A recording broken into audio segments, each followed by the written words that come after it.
All right. So, we're meeting today. We're going to be doing an interview with Mike Kersker, but it's going to be somewhat of a different style of interview. So, in front of us, we have 5 wings, each with six wings, each with an increasingly hotter hot sauce on it. So our first wing is, well, we'll find out. Yeah. Yeah, we're gonna be asking Mike a few questions, and yeah, let's get into it. All right. So,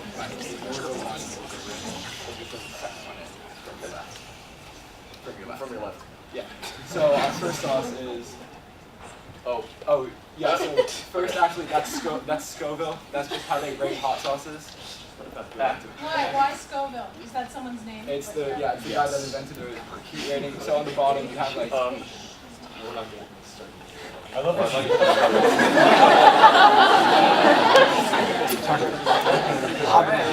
So like something with like 600 Scoville. That's like Tabasco sauce, a little spicy. Goes up, gets hotter. Habanero, it's 350,000. Pepper spray is 2 million. So yeah, I like that you can choose 1 to 10. You know? yeah. So we have something's down here, something's up there. Yeah, we'll find out as we go along with it. So yeah, for starters, We'll have Devin could be next slide. Sriracha, right here. About 2,000 Scoville, and let's dive in. yeah. So what's So are you guys eating the same wings for real? Okay. Promise you. And how much hot sauce did you put on each wing? Is it the same amount? Wait, aren't they just going to watch them eat?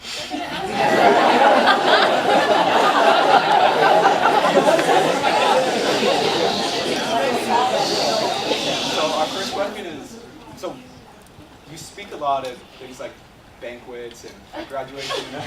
Your speeches are always quite interesting. So what's your writing process for those speeches? Are there any speeches that stick out?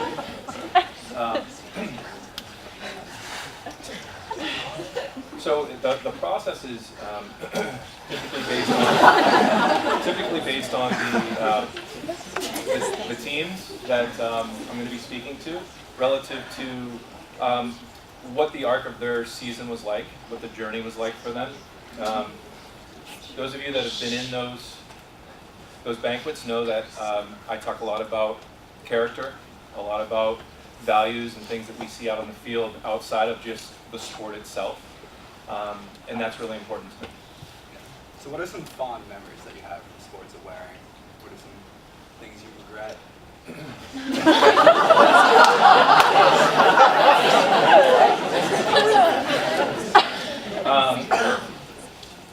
Let's see. Oftentimes, it comes down to, a championship that might be super memorable.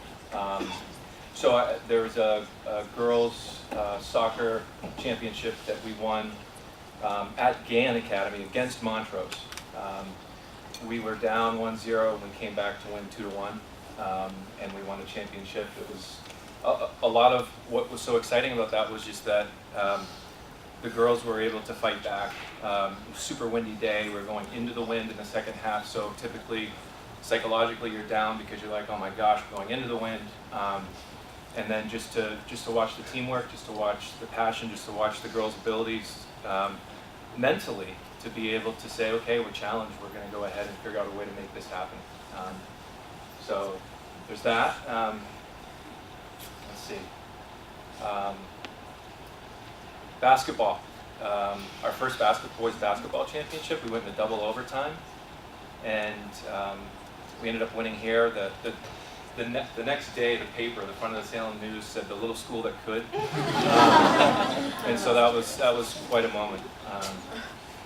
And then there was a girls lacrosse. There was a girls lacrosse game that was supposed to be an easy game for us. That if we won, then we'd have a chance to win the conference, and it was kind of one of those, yeah, we got it, and we ended up losing, and it was unbelievable to everybody on the team that we lost. And for me, it was an opportunity for our girls to learn that no matter what, nothing's given to you, and you have to earn it. And so that was something that stuck out, and I think that has impacted. And what's great about our seniors is that they leave a stamp on our younger players, and so I think that's been passed down, and you'll see that in our our ability to play in big games. It's exciting. And we'll move on to the next wing. This is the Homeboys Fiery Chipotle, about 15,000 Scoville, so we're moving up. This one's a lot sweeter. Where's Eli Bullen? There he is. My Spread for his sauce. Did you just go from 2,000 to 15,000? Yeah. Aaron, can you flip back so we can see where on the list that is? Oh, Stefan, sorry. It also might be interesting if we had some description as to what it feels like. So we're not just watching you eat. So this one's a little bit sweeter. I mean, it is fiery, I'd say, compared to the last one. You definitely feel it a lot more in your throat than you do in the front of your mouth. But it starts off sweet, and it really does. I mean, I think we can look at Mike right now, and he's getting the spicy. It's a glove. Yeah. Continue to get brighter. So recently, tutorial to a roller palace. Got some inside information that was a good little trip. We actually have a video we'd like to show.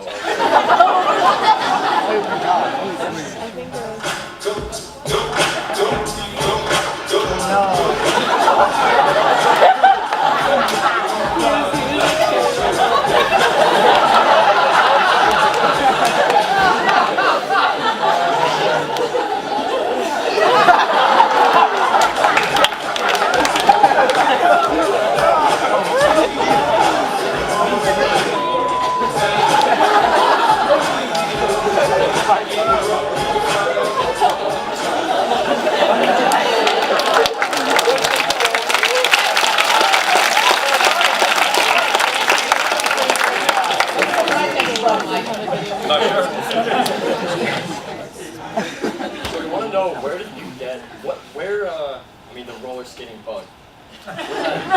Where'd you meet it?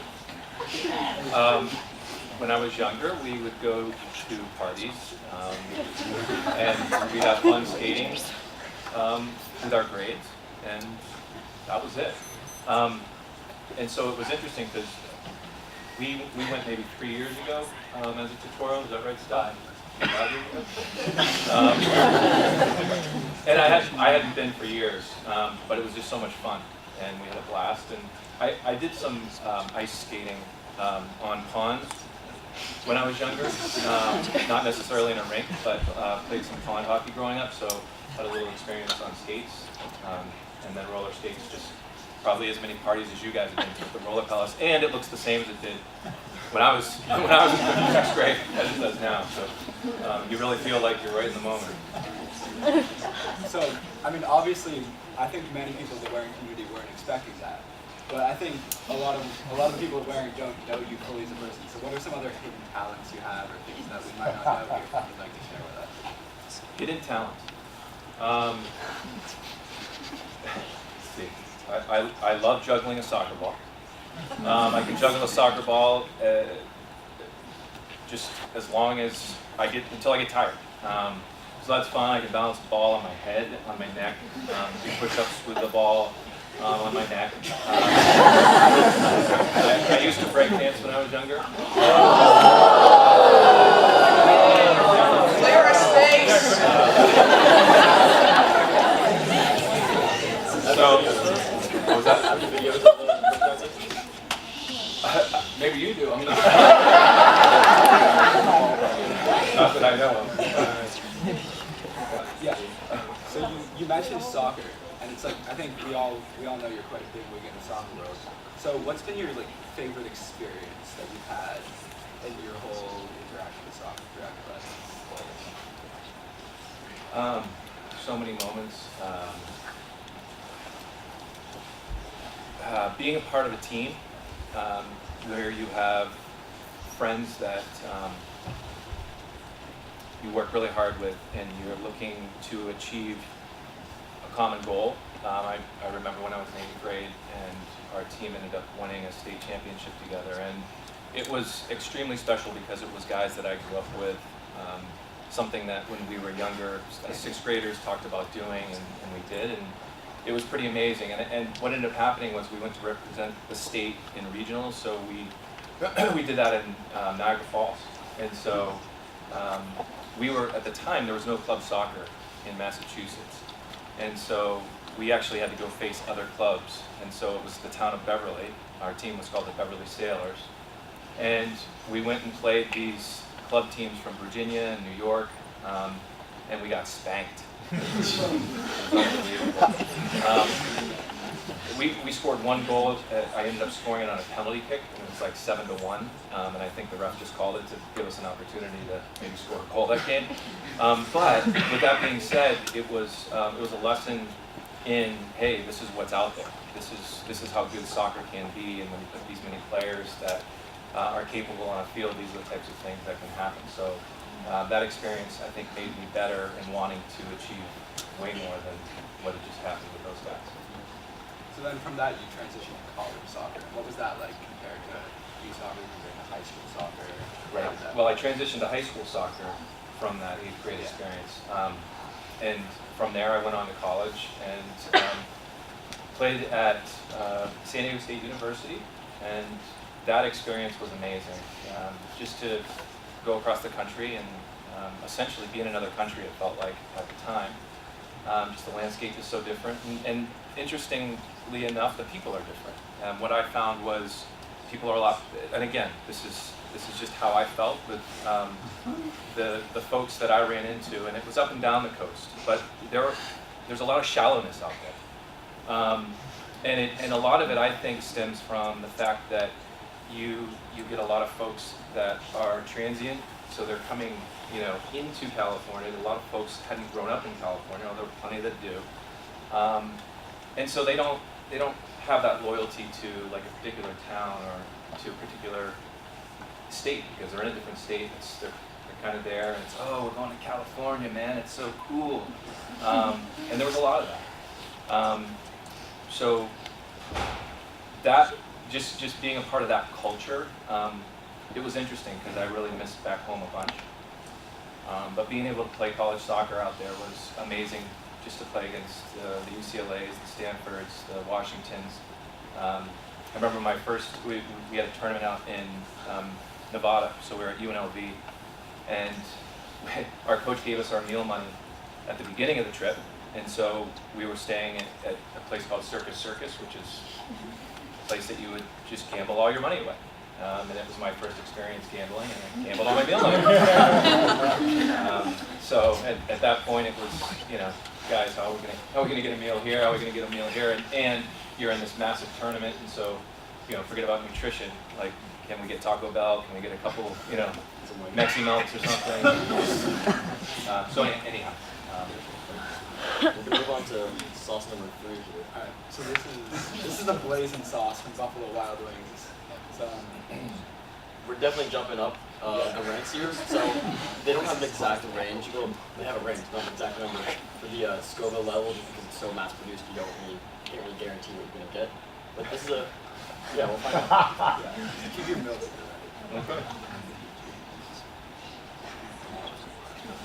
This is definitely hot.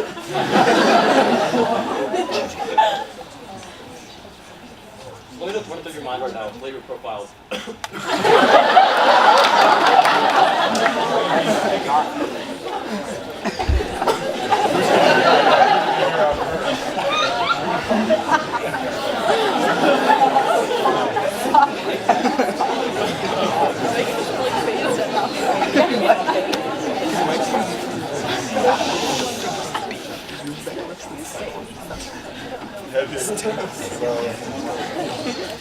Yes, how would you describe that?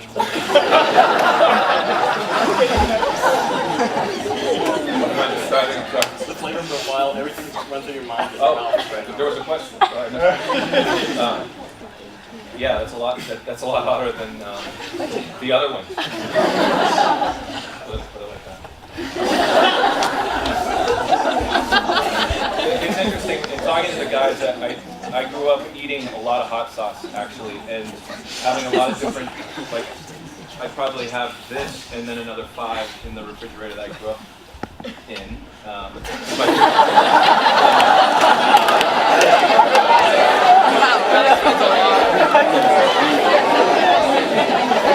enjoyed hot sauce, so therefore it was something that we would start having on meals.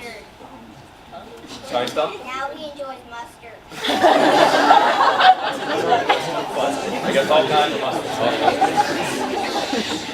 So you're a participant in the Pop Wars. We got some insider information from Becky Schaefer that you're a fan of the Beastie Boys. Do you have any really fond memories attached to them or music in general? Yeah, I grew up listening to all sorts of music.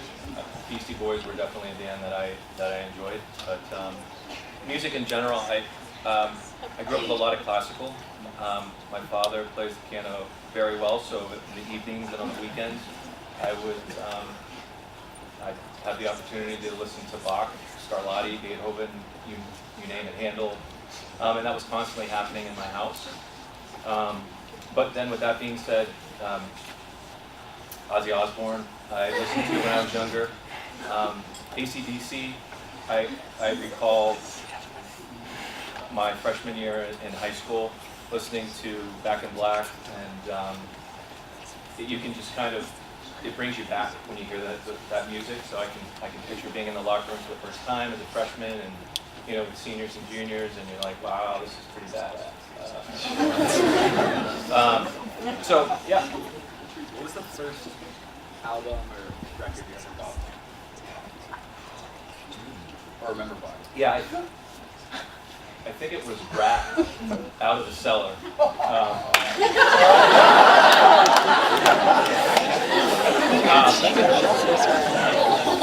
It was a tape that I went down to a place called Record Rack, which is right there in Joe's Pizza, which isn't there any longer, but those of you that might have known where Joe's Pizza was, in Beverly. Yeah. So, yeah. Music-wise, though, just a couple other things. Dire Straits is a band that I love. Brothers in Arms was an album that we listened to going down on family vacations over and over and over in our station wagon. And so with my younger brothers, it's something that we can recall and we really appreciate. We're running a little low on time, so we want to move on to our next winner, I think. So the next one doesn't have any hot sauce on it yet. No, it does. Yeah, not a lot. Yeah. Yeah. Should we grab it? Yeah. So we were kind of apprehensive about how much we put on this. So it was really barely any. You could dab a bit more on it. We don't know the Scoville level. It's pretty hot. I bought it the other day and tried it, and I was kind of. Yeah. So for this process, we just reheat.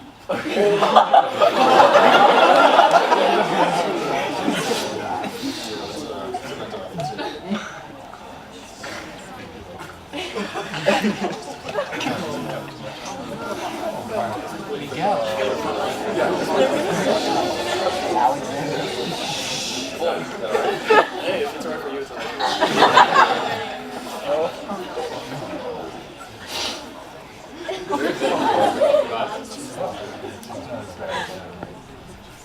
That's a nice taste.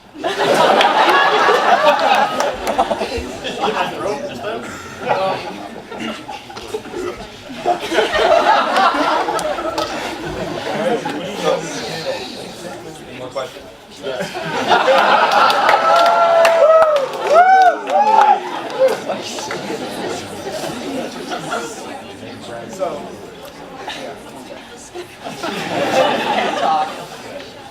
So someone who is quite a popular. Manuel. We really love Manuel. He's a really popular figure around here first semester. Really sad he couldn't make us,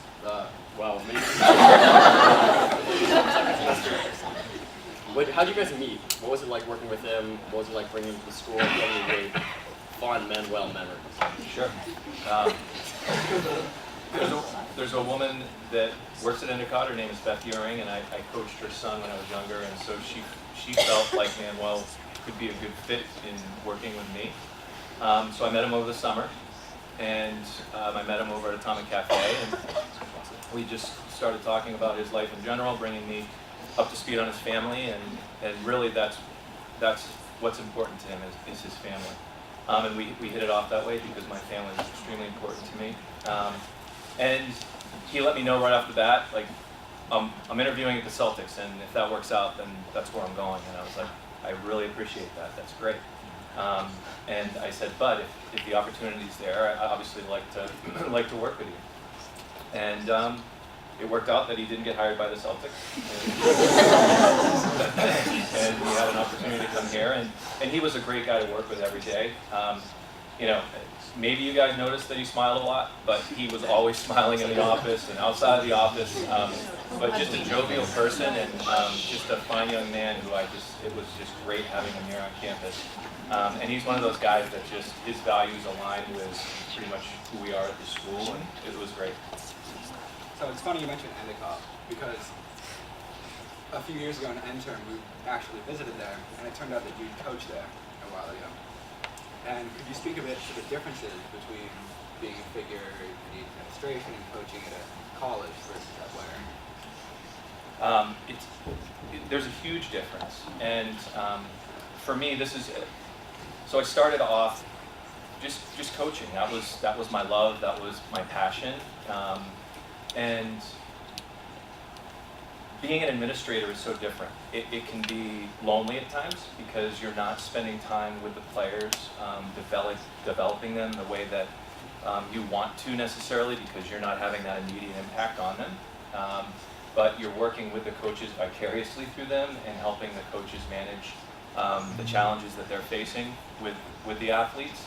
So for me, working with the athletes at Endicott was totally different because everything started and stopped with me and what I would go ahead and lay out for preseason all the way up to the time they were going to graduate.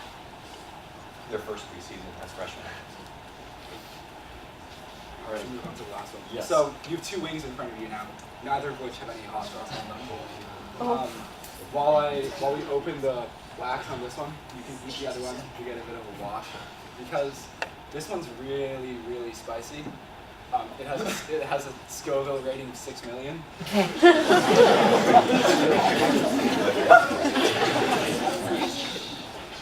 By the Scoville scale, worse than pepper spray. So it's arguable. So it's gonna be spicy. It's really daunting to look at. You can have a look at it. Even the bottles. Yes. Yes. Yeah. Tiny bottle, wax seal. You shake it, it doesn't move. It's really How are you feeling right now? Is the sauce building up, or I mean, you seem like it's right now. It's a little redness.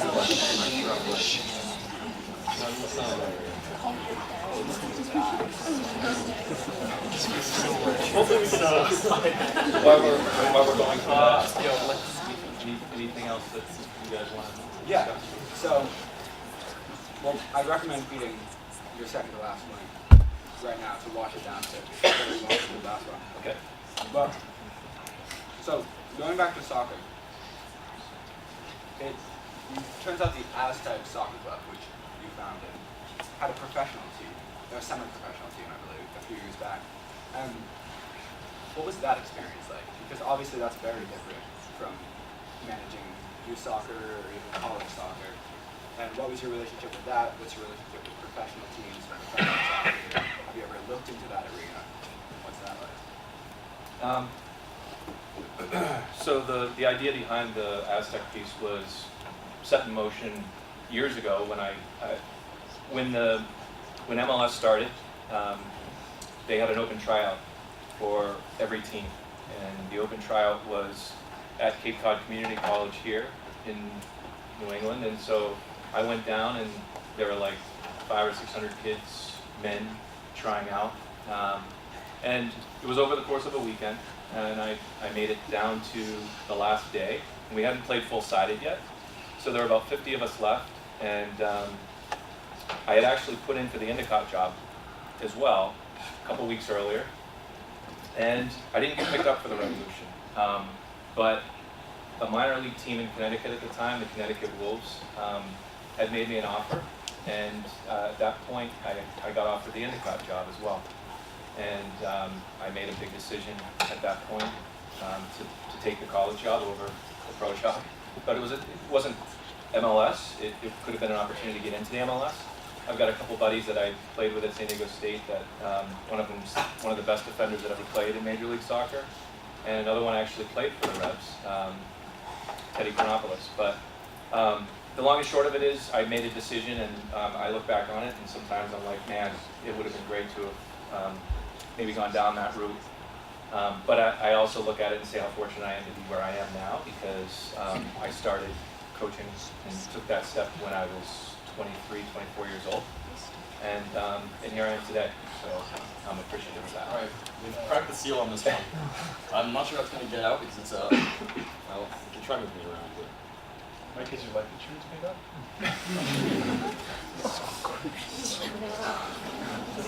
So the men's team was.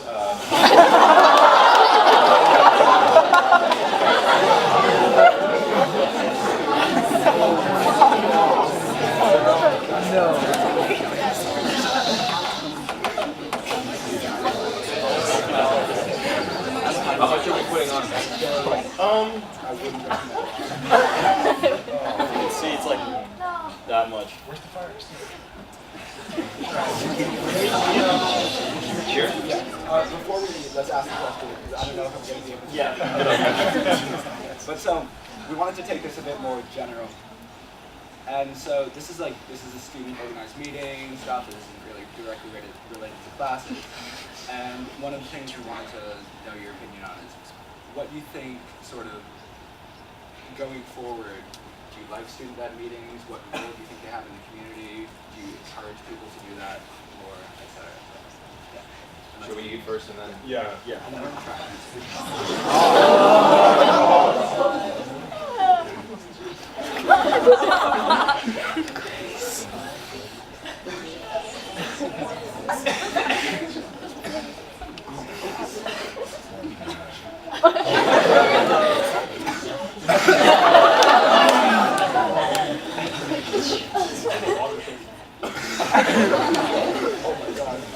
Doesn't it taste like food?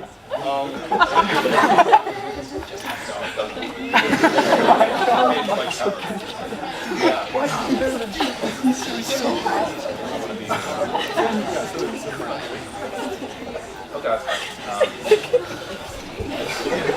I think student-led meetings are obviously great, and obviously outside of the scope of academics here. But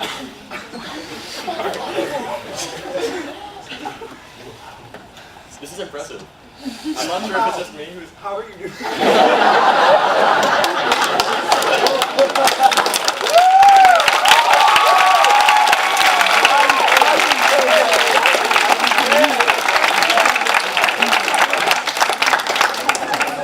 But one of the things that is important to me is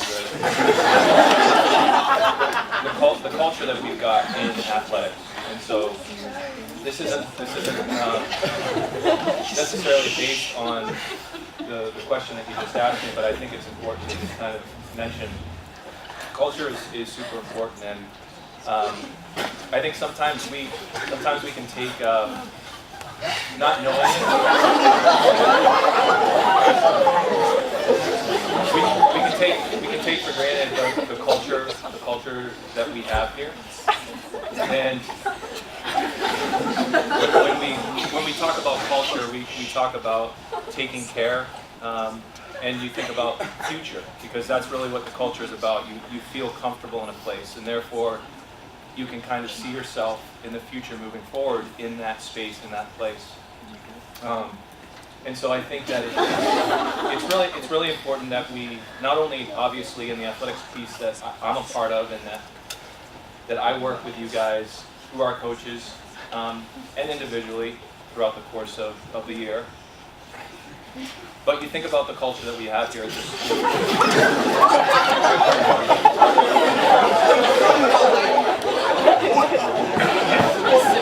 Are you sweating at all?